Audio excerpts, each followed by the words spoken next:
అయ్యా, మిమ్మల్ని ముఖస్థుతి చేసి పొగుడుతున్నాను అనే భావన తమలో లేశమాత్రానికైనా పొడసూపకూడదు. ఎందుకంటే బాహ్యంగా ఆంతర్యంగా పారమార్థికంగా చక్కగా విశ్లేషించి చెప్పారు. నాకు అరకొర కొంత తెలిసి తెలియంది నా అనుభవం.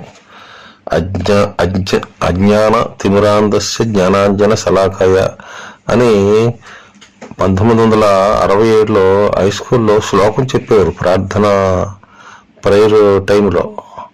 మర్చిపోయాను.